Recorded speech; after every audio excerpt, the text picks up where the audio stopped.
राधे राधे। जय श्री कृष्ण। जय श्री कृष्ण। मैं प्रेरणा स्रोत यूट्यूब चैनल पर आप सभी का स्वागत करती हूँ। सृष्टि की रचना। मैत्रेय जी बोले, हे विदुर, इस प्रकार से प्रभु की आज्ञा पाकर ब्रह्मा जी ने सृष्टि की रचना की। जीवन और मृत्यु के चक्र में फंसी यह सृष्टि अंत में महाप्रलय का रूप धारण कर विनाश की कोख में सदा के लिए सो जाती है। मैत्रेय जी बोले, हे विदुर, अब आप इन 28 भेदों वाले को सुनो। गौर बकरा आदि 2 खुर वाले पति हैं। गर्दन घोड़ा आदि 1 खुर के पांव वाले कुत्ता सियार आदि हैं। कौवा गिद्ध आदि पक्षी हैं। जिसका सर्ग नीचे को आता है ऐसा सर्ग और देव कहते हैं। सनत कुमार को सर्ग प्राकृतिक और वैकृत दोनों प्रकार का कहा गया है। देव सर्ग 8 प्रकार के हैं। सिद्ध यज्ञ राक्षस ब्रह्मा जी के रचे हुए यह 10 हैं। कमल जीवन का अंत करता है, मृत्यु आरंभ। इस कारण जीवन और मृत्यु इंसान के साथी हैं। 4-4 पहरों के दिन रात होते हैं। 15 दिन का कृष्ण पक्ष और 15 दिन का ही शुक्ल पक्ष और 2 पक्ष का 1 मास होता है। 12 मास में 12 राशि का रूप भुवनाकाश में परिक्रमण करता है। इसी प्रकार के प्रभु की लीला से सृष्टि रचना के साथ 4 युग जोड़े गए, त्रेता द्वापर कलयुग। इनमें सतयुग की आयु 4800 वर्ष, त्रेता की 3600 वर्ष, द्वापर 2400 वर्ष और कलयुग को 1200 वर्ष। सतयुग में धर्म 4 चरणों से, त्रेता में 3 चरणों से, द्वापर में 2 और कलयुग में केवल 1 चरण रह जाता है। किंतु विदुर जी त्रिलोकों से बाहर ब्रह्मलोक के दिन रात हजारों क्षणों के हिसाब से होते हैं। वहां पर सृष्टि की रचयिता ब्रह्मा जी विश्राम करते हैं। रात्रि में सूर्य चंद्रमा के होने से 3 लोक ध्वनि हो जाते हैं। फिर शेष के जो मुखाग्नि से जब 3 लोक जलते हैं तब तुमको तपस से प्रीत होकर भृगु आदि महर्षि जल लोक को चले जाते हैं। हे विदुर, अब मैं तुम्हें इस सृष्टि की रचना के बारे में कुछ और बताता हूँ। ब्रह्मा जी ने प्रथम संधता, शिशमित्र, महामोह, तप इस 5 वर्षों अविद्या को रचा।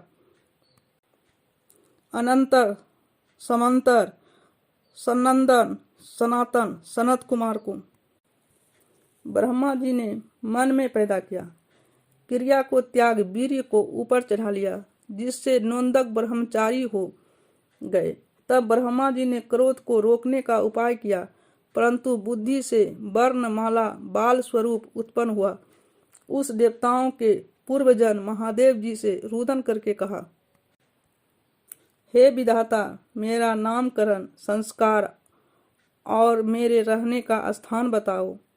ब्रह्मा जी बोले, हे देव, तुम बालक की भांति रोए, इसीलिए आज तुम्हें रुद्र कहेगी। हृदय, इंद्रियां, प्राण, आकाश, पवन, आग, जल, धरती, सूर्य, चंद्र, तप 11 स्थान तुम्हारे निवास के हैं।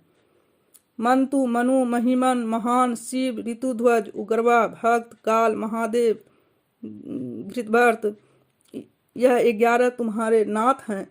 रुद्र जी वृत्ति, उषण, उमा, नियुद, अंबिका, इरावती, सुधा, दीक्ष, रुद्राणी तुम्हारी स्त्रियां हैं। अब मैं शांति पर्व अपनी प्रजा रची। तब शिवजी ने अपनी आकृति और स्वभाव के समान भय प्रजा रची। शिवजी रचे हुए भूत प्रेत आदि जगत का संहार करने लगे। ब्रह्मा जी ने जैसे ही अत्याचार देखा तो शिवजी से बोले, हे महादेव, आप तप करो और इस तपस्या की शक्ति से जैसी प्रजा है उसी सृष्टि करो।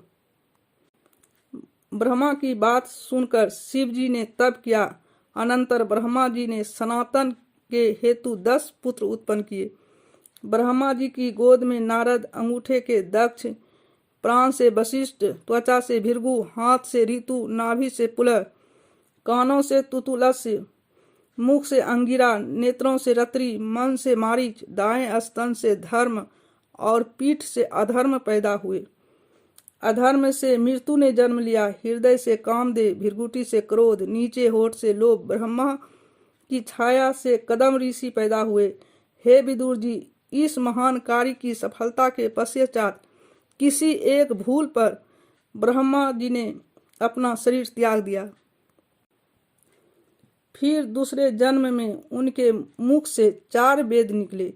जब ऋषियों के कारण ब्रह्मा जी को संतान बढ़ी तो वे चिंतित हुए, तो उन्होंने अपनी शक्ति से अपने शरीर से 2 स्वरूप निकले। कार्य जिसे कहते हैं, एक सगरूपा, दूसरा स्वयंभुवा मनु। उन दोनों ने मैथुन किया, बस इसी पर पाप बढ़ने लगा। भगवान के 12 हाथ। मैत्रेय जी ने कहा, जब अपनी पत्नी सहित स्वयंभुवा पैदा हुए तो उन्होंने ब्रह्मा जी से कहा, हे पिता, मेरा निवास और कार्य बताओ। उसी समय ब्रह्मा जी की नासिका से एक बालक पैदा हुआ, जो बाहर आते ही हाथों के समान बाहर हो गया। वह बड़ा भगवान कहलाया, जो पैदा होते ही सागर में कूद गया। फिर सागर से पृथ्वी को रीढ़ के नीचे दबाकर ले आया। उस महाशक्ति को देख देवताओं ने हाथ जोड़ दिए। सबने मिलकर कहा, आप ही भगवान हैं। आप ही की कृपा से तो यह पृथ्वी सागर से बाहर आई है। हे विदुर, इसी प्रकार से 12 भगवान की कृपा से सागर से वह धरती आई। विदुर जी 12 भगवान की कथा सुन बड़े प्रसन्न होकर बोला, हे मुनिवर, आप मुझे यह बताओ कि भगवान और हिरण्याक्ष का कैसे युद्ध हुआ। मैत्रेय जी बोले, विदुर जी, पहले तो आप हिरण्याक्ष और हिरण्यकश्यप की कथा सुनो। एक समय सन्या काले दक्ष की कन्या दीति ने संतान की इच्छा से कश्यप ऋषि से संभोग की इच्छा प्रकट की। कश्यप जी महर्षि थे, वे ऐसा कार्य कैसे कर सकते थे, किंतु दीति ने उन्हें नहीं छोड़ा और अपनी शक्ति से उनके साथ संभोग किया। तभी आकाशवाणी हुई कि हे दीति, तूने यह पाप किया है। दीति कश्यप जी के आगे हाथ जोड़ खड़ी और कांपती हुई कहने लगी, प्रभु मुझे क्षमा कर दो, मुझसे बहुत बड़ी भूल हो गई। कश्यप जी ने क्रोध में भरकर कहा, पागल कन्या, तुमने जो पाप किया है उस पाप का दंड यही है कि अब तुम्हारी जो संतान होगी वह अधर्मी और पापी होगी। वे देवताओं को मार मार कर उसका खून पिएगा। उन पापों का अंत करने के लिए स्वयं भगवान पृथ्वी पर आकर अवतार धारण करेंगे। क्योंकि तुम एक देव कन्या हो, इसीलिए हम तुम्हें वरदान देते हैं कि तुम्हारे उस पुत्र के घर में धर्मपुत्र जन्म लेगा, जो प्रभु का सबसे बड़ा भक्त होगा। उसका नाम भक्त प्रहलाद होगा।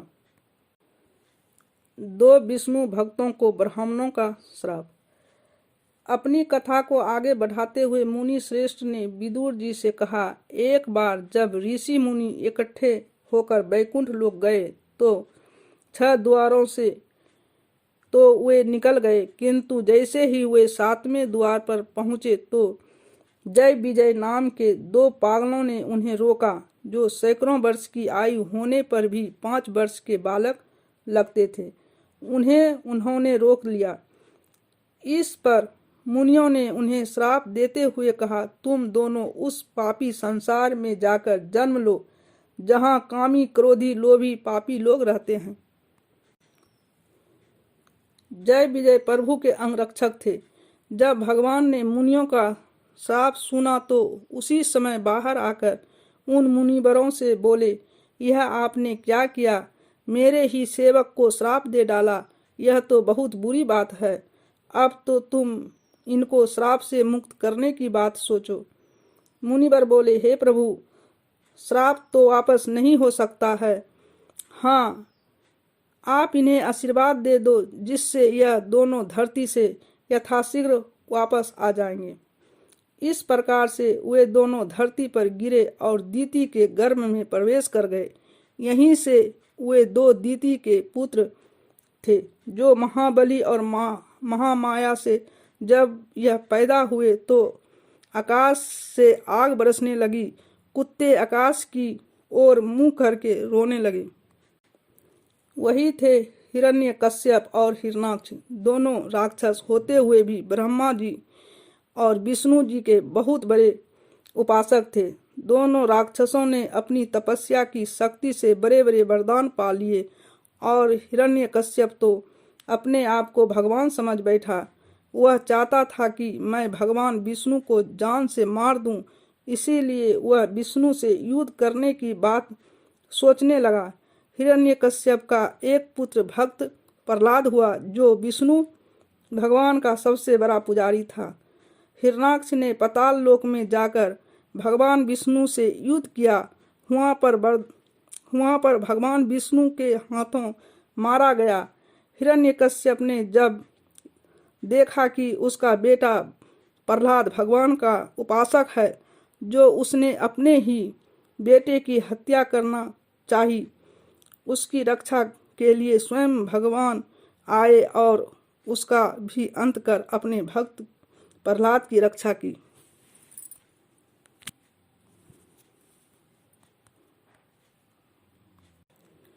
बस अभी इतना ही।